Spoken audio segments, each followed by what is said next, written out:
தமிழ் உள்ளங்கள் அனைவருக்கும் இனிய வணக்கம். இது உங்கள் தமிழ் ஸ்டோர் சேனல். நேற்று நாம் தமிழ்நாடு மெடிக்கல் செலெக்ஷனுக்கு ரவுண்ட் ஒன்றுக்குரிய கவர்மெண்ட் மெடிக்கல் காலேஜுடைய கட் ஆஃப் என்ன அப்படின்றத நாம் பார்த்தோம். எந்த கட் ஆஃபில் முடிஞ்சிருந்தது அப்படின்னு சொல்லி நாம் டீட்டெயிலாகவே பார்த்துருந்தோம். ஸோ இப்போது ப்ரைவேட் மெடிக்கல் காலேஜ், அதாவது 22 ப்ரைவேட் மெடிக்கல் காலேஜஸ் இருக்குது தமிழ்நாட்டில். அந்த 22 ப்ரைவேட் மெடிக்கல் காலேஜுக்கும் எம்பிபிஎஸ் சீட்டு எந்தெந்த கட் ஆஃபில் முடிஞ்சுது, அதனோட ரேங்க் என்ன, எந்த காலேஜில் காலேஜ் நேம் என்ன, அவங்க கிடைச்ச காலேஜ் நேம் என்ன அப்படின்றத டீட்டெயிலாக இந்த வீடியோவில் பார்க்கலாம். ஸோ இதுலேயும் ப்ரைவேட் மெடிக்கல் காலேஜில் கிடைத்த மாணவர்களுக்கு நம்மளுடைய தமிழ் ஸ்டோர் சேனலின் சார்பாக வாழ்த்துக்கள். ஃபஸ்ட்டு பார்த்தீங்கன்னா, நான் ஏற்கனவே சொன்ன விஷயந்தான். ரவுண்ட் 1 அப்படின்னு சொல்கிறது, இப்போ ப்ரைவேட் மெடிக்கல் காலேஜில் யாருக்கெல்லாம் சீட்டு கிடைச்சதோ அந்த மாணவர்கள் செகண்ட் ரவுண்டில் பார்ட்டிசிபேட் பண்ணுறதுக்கு ஆசைப்படுவீங்க கண்டிப்பாக. காரணம் என்ன, 90% கண்டிப்பாக ஆசைப்படுவாங்க. காரணம் என்னென்னா, ஃபஸ்ட் ரவுண்டில் நமக்கு ஃப்ரீ எக்ஸிட் இருக்குது. நீங்கள் சேர்ந்தாலும் சேராட்டாலும் ஜாயின் பண்ணாட்டாலும் எந்த இஷ்யூவும் கிடையாது. செகண்ட் ரவுண்டில் நீங்கள் பார்ட்டிசிபேட் பண்ண முடியும். செகண்ட் ரவுண்டில் மேபி நமக்கு ஒரு கவர்மெண்ட் காலேஜ் கிடைக்காதான்ற ஒரு விஷயம் அவங்க மனசில் கண்டிப்பாக இருக்கும். அதனால் செகண்ட் ரவுண்டுக்கு பார்ட்டிசிபேட் பண்ணுங்கள், தவறு கிடையாது. ஆனால் முடிஞ்ச அளவுக்கு ஜாயின் பண்ணிவிட்டு பண்ணுறது ரொம்பவே நல்லது. ப்ரைவேட் காலேஜில் நீங்கள் ஜாயின் பண்ணிங்கன்னா அலாட்மெண்ட் ஆர்டர் டவுன்லோட் பண்ணும்போது 4,50,000 ரூபாயோ 4,35,000 நீங்கள் ஃபீஸை கட்டிட்டு தான் நீங்கள் ஜாயின் பண்ணுவீங்க. நீங்கள் திரும்ப செகண்ட் ரவுண்டில் ஒரு கவர்மெண்ட் காலேஜ் மேபி உங்களுக்கு கிடைக்குது அப்படின்னு சொன்னால், நீங்கள் கட்டின ஃபீஸ்லேருந்து அந்த 18,000 என்னவோ அதை எடுத்துகிட்டு ரிமைனிங் அமௌண்ட்டை உங்களோட கவுன்சிலிங் ப்ராசஸ்லாம் முடிஞ்சதுக்கப்புறம் உங்கள் அக்கௌண்ட்டில் திரும்பி ரீபே பண்ணிவிடுவாங்க. ஸோ அதனால் ஒரி பண்ண தேவையில்லை. செகண்ட் ரவுண்ட் அப்கிரேடேஷன் போக போகிறீங்க அப்படின்னு சொன்னால், நீங்கள் ஃபஸ்ட் ரவுண்டில் காலேஜில் ஜாயின் பண்ணும்போது கேட்பாங்க இல்லையா, அந்த டைமில் நீங்கள் உங்களோட வில்லிங்னஸை தெரிவித்தா கூட போதும். நீங்கள் ஒன்றும் ஜாயின் பண்ணாட்டால் கூட அது ஒன்றும் பிரச்சனையே இல்லை. ஆனால் செகண்ட் ரவுண்டில் சீட் வேக்கண்ட் நமக்கு வரும்.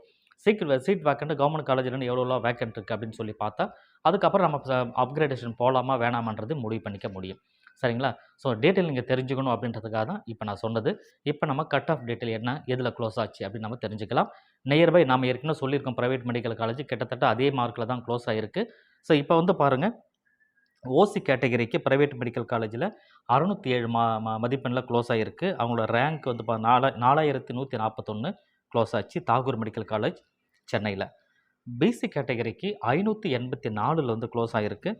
5019 மதிப்பெண் பிஎஸ்பி காஞ்சிபுரம் மெடிக்கல் காலேஜில் கிடச்சிருக்கு. பிசிஎம் கேட்டகரிக்கு 573 க்ளோஸ் ஆச்சு. அதுக்கப்புறம் 6394 ரேங்க் க்ளோஸ் ஆச்சு.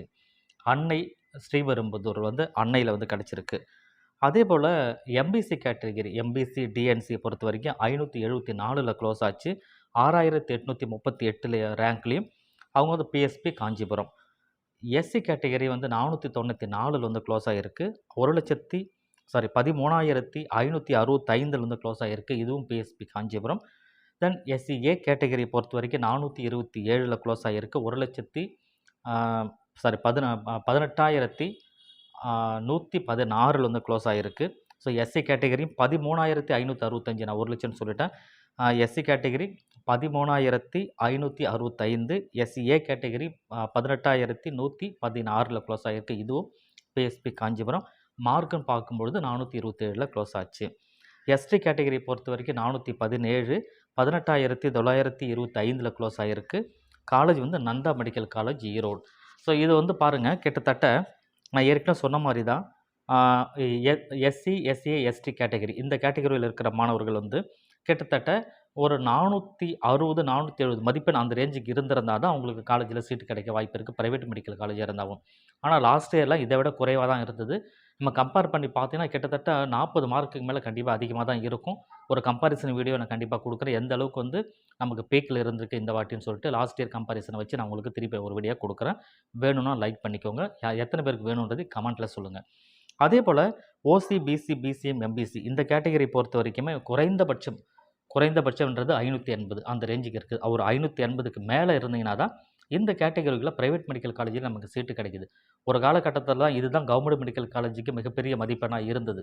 இப்போ பாருங்கள், ப்ரைவேட் மெடிக்கல் காலேஜுக்கு கவர்மெண்ட் மெடிக்கல் காலேஜுக்கு ஈக்குவலான மதிப்பெண்ணும் மாணவர்கள் எடுத்திருக்காங்க. ஒரு பக்கம் சந்தோஷம், வாழ்த்துக்களாக இருந்தாலுமே இது பார்த்தீங்கன்னா எதை காமிக்குதுன்னா, மாணவர்களுக்கு உண்டான அவேர்னஸ் நிறைய இருக்குது மெடிக்கல் காலேஜ் அண்ட் எம்பிபிஎஸ், பிடிஎஸை பொறுத்த வரைக்கும்.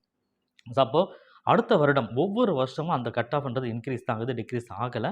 அடுத்த வருடம் எப்படி இருக்குன்றது, நம்ம நம்பர் ஆஃப் ஸ்டூடெண்ட்ஸ் எவ்வளோ பேர் அப்பியர் ஆக போகிறாங்க, இதை பொறுத்து நம்ம ப்ரெடிக்ஷன் கொடுப்போம். அது அடுத்த வருடம் பார்த்துக்கலாம். ஸோ இப்போதைக்கு இந்த டீட்டெயிலை தெரிஞ்சுக்குங்க. இது இல்லாத சென்னையில் இருக்கிற கேகே நகரில் இஎஸ்ஐசி மெடிக்கல் காலேஜ் இருக்குது. அதில் எந்த அளவுக்கு கட் ஆஃபில் க்ளோஸ் ஆகிருக்கு அப்படின்றத அதுக்கு தனியாக ஒரு வீடியோ நான் கொடுக்குறேன். சேனலை வாட்ச் பண்ணிட்டே இருங்க. இந்த வீடியோவுக்கு லைக் கொடுத்துங்க. இந்த வீடியோவை ஷேர் பண்ணிக்கோங்க. தேங்க்யூ.